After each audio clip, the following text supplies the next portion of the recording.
And welcome back to what I'm playing for the month of August 2012, and might as well just go ahead and get started with it. And keeping with last month's, I'm going to start at the bottom with Blacklight Retribution with 7 hours played this month. Blacklight Retribution is a free-to-play first-person shooter, futuristic first-person shooter that is made by a team called Zombie Studios, I believe is what they call themselves. It uses the Unreal Engine. It is it's free-to-play, so you can go on Steam right now and download it right now. It's not very graphics intense game. I mean, you could probably a low-end computer with low to mid level graphics card could run fairly decent on low graphic settings, of course. But it's free to play. Now, free to play, it's not technical. You can play for free, but to get all the good stuff, you have to either play it a whole bunch or buy guns and stuff like that. Because it does cost a lot of. Because after each match, you gain points to buy different attachments, different guns, and all that.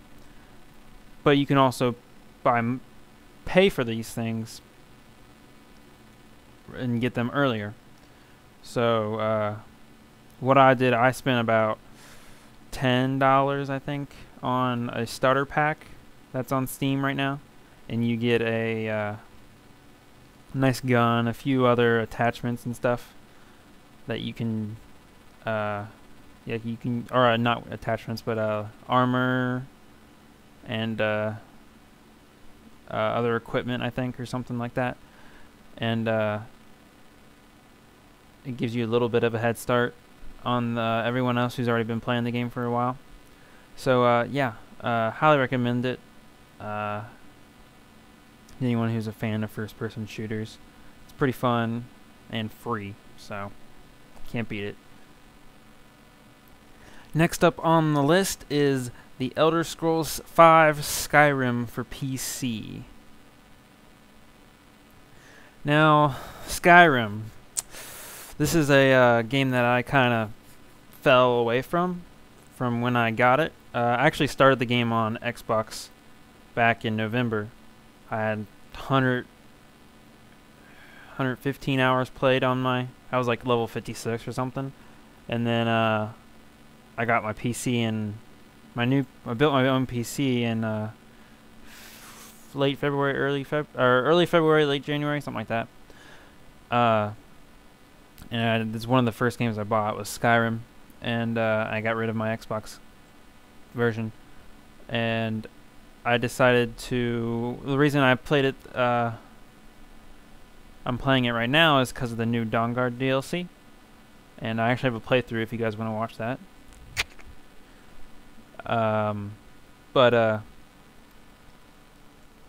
The game on a PC compared to Xbox is so much better because first is the controls. The controls are just so much more smooth. And then there's the mods. Mods are what make this game so much better. I have a mod that makes lockpicking pretty much pointless. The skill, at least, because it just tells me where to put the little lockpick. Because I hate lockpicking. I think it's a stupid mini game, and I don't know. I just don't like it. But there's a bunch of other mods. I had just found a new mod that adds Minecraft characters to it has like a Minecraft house. You can get is a Minecraft house surrounded by a creeper, and two skeletons or something. And then inside the house is a dog and the Minecraft Stevecraft, or it's like the main character for Minecraft or whatever. And it's really, really cool. But yeah, that's why I've been playing Skyrim a little bit. Just finished the DLC, and it should be, I don't know what episode I'm on. It's uploaded on YouTube. But if you want to check that out, you can check that out. I'll leave a link in the description or put an annotation or something like that. But yeah, Skyrim, probably one of the best games of 2011, hands down. You should definitely get it if you have not. And yeah. Next up is Fallout New Vegas for PC with 8 hours played.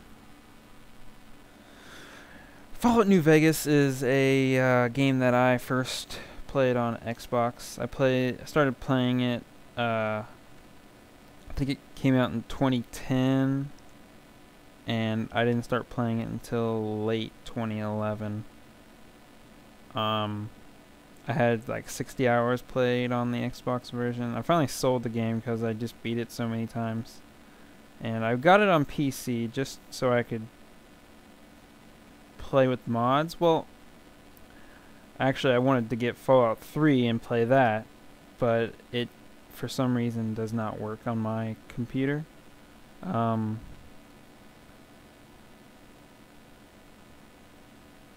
don't know why. The graphics card is fine. I don't know. I just know that Fallout just has a ton of problems with it still. I don't know. But New Vegas it's fine. It's still Fallout. Fallout is Fallout, and the mods for it are pretty sweet. I've been watching this guy. His name was Al Chestbreach, who plays a bunch of Fallout New Vegas mods, and he's so funny. And the mods look pretty sweet, so I wanted to try some of the mods that he does. Try them out, since I've already beaten the game like 4 times. But there is one mod that I highly recommend to anyone who gets this game. It's a sprint mod. Oh my god, it makes the game so much better. Being able to sprint, just it's so good. Like, I don't know why they couldn't add sprint to the game, because it just makes it so much easier to get to places, so much faster. I don't know, but yeah, Fallout New Vegas, if you haven't played it, then you probably will never, but I highly recommend it. And yeah, play Fallout or you're a loser. Next on the list is Mass Effect 3 for the Xbox 360 with 10 hours played. And the reason that this is, I actually haven't played this game in a while on 360. The reason being is nobody has been playing it online, so I haven't been playing the multiplayer. I've been playing a little bit, well, we'll get to that, another game online on Xbox. But yeah, on 360, not many people have been playing it. The 10 hours I played was probably from the first first 2 weeks of the month, because I haven't played it in like 2 weeks. But it's still lots of fun, and highly recommend it just for the multiplayer. And yeah. Next on the list is Arma 2 Operation Arrowhead for PC with 13 hours played.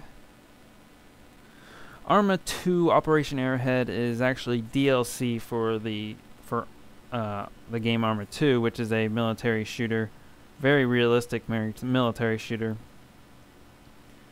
And but I don't really play that at all.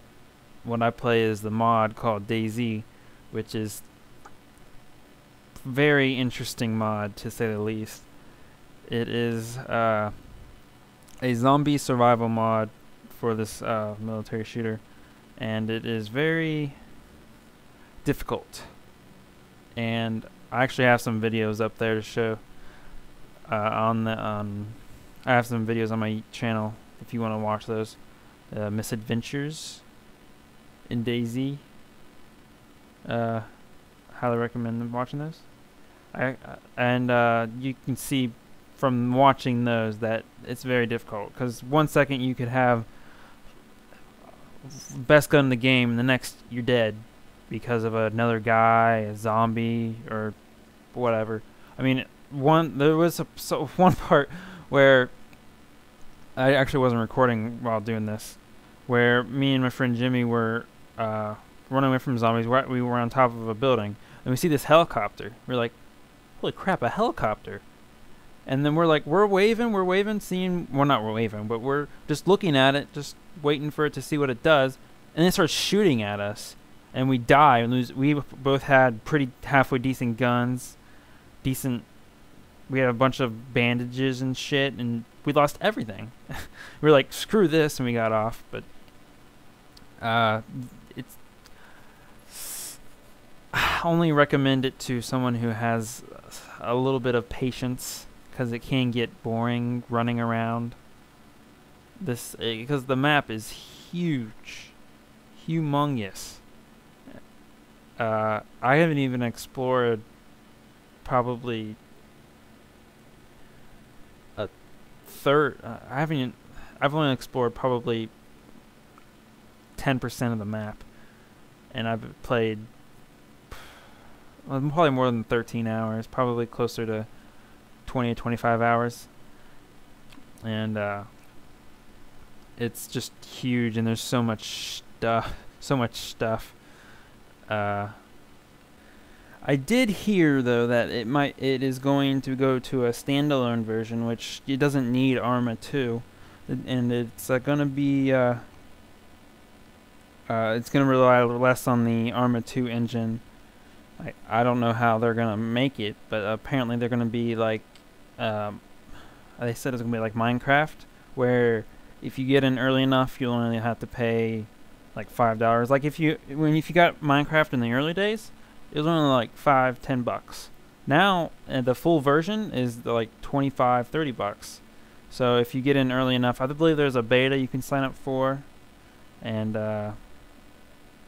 but they're still gonna support the mod for this game after they come out with the standalone version. It's possibly gonna be ported to consoles, which I don't see that happening anytime soon. But yeah, highly recommend it, and you should play it because it's fun. Next on the list is Battlefield 3 for the Xbox 360 with 37 hours played. This game, just like last week, was in the second spot for most played, and what more can I say? It's really fun. It's taken the place of Call of Duty because of Modern Warfare 3 being trash. Last year, this time, I was playing Black Ops every day, probably. And Battlefield 3 is just, compared to Call of Duty, it can be at times more laid back, because I find myself finding weird things that happen during the game. Like, if you'll go back to one of my videos that I uploaded, it's called, what's it called? It's called Jet Tank Collision or something. I think I changed the name. And it's when me and my friend Nate were in a tank, and this jet just rams into us, and we go flying back. Like, stuff like that just happens way more often in Battlefield, more than Call of Duty. Or Call of Duty's more serious. That's probably the wrong word. That's not the right word I'm looking for, but it's the only word I can think of right off the spot. But there's less funny shit that happens in Call of Duty, and there's also, we were playing the other night, and I was watching, my friend Nate was sniping, and he was just, his body was just weird. Maybe I'll put the picture up on here. It was just so funny how he looked when he was sniping. It's just, I don't know. But yeah, Battlefield 3 definitely gonna be in my top 10 games of all time.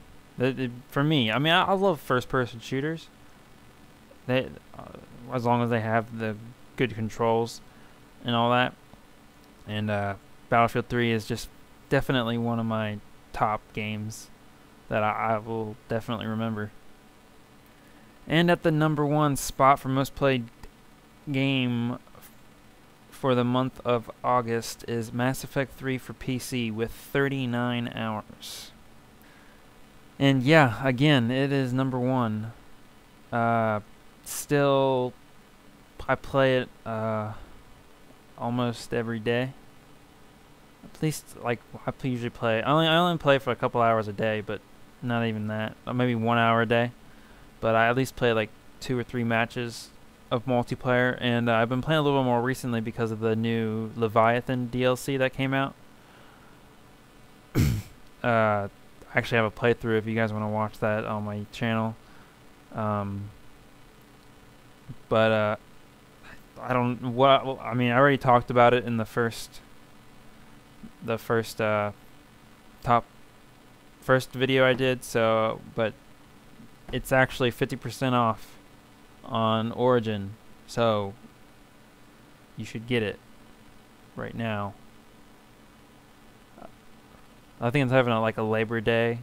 It's probably over by the time I upload this, but it's a Labor Day sale or something. It's like $19.99. I would get it. I wish I would have gotten it. And then I paid the full $60 for it. Bullshit, but.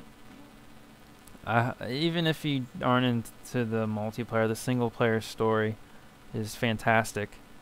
Although I would recommend playing through the first 2 if you can get through the first one. God, that game was so bad. Gameplay wise, story wise is the best, probably one of the best. I think it's the best game. But yeah, so Mass Effect 3. If you don't play it, then you're a Jew. Alright, and that is the end of this episode. It is... maybe I'll continue doing this, because if I keep on playing more Mass Effect and Battlefield, then it's actually probably going to change a little bit in November. Actually, this month, Borderlands 2 comes out. I'll probably be playing that. I want to play more DayZ. I might hopefully upload more DayZ. What other games are there? I'll probably still be playing Battlefield, but in November, Black Ops 2 comes out. I'm going to be doing Road to Commander right when it comes out, if you guys want to watch that as I play with other peeps. Hopefully, maybe I'll be able to play Fallout 3. I'm going to try. I'm getting closer and closer every day to fixing Fallout 3. It's like every day I find something to try to fix it. If you can help me out, what I figured out for Fallout 3 is that it's actually my audio. When I start up the game, the main menu, I have 5 frames per second, which makes it really difficult to select any of the buttons, because you'll move your mouse and it won't move until like 3 seconds later. And then once I start the game, it's fine.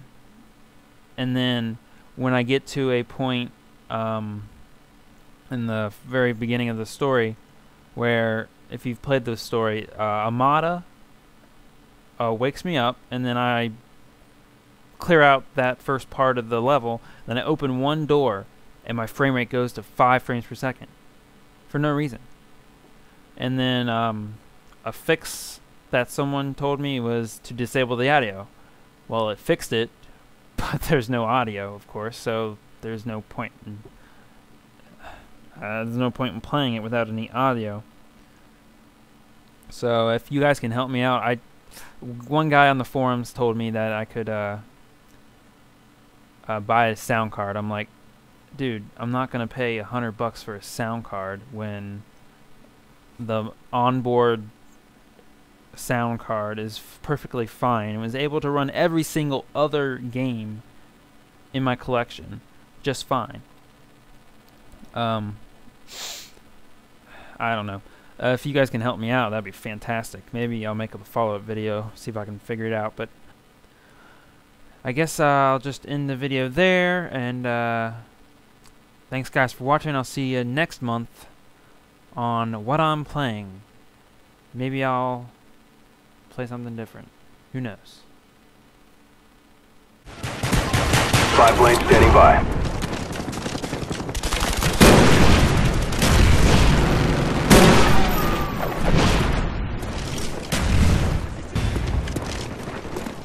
Counter 5 lanes standing by. Friendly care package inbound. Friendly 5 lane inbound. Losing Alpha. Our counter 5 lanes in the air.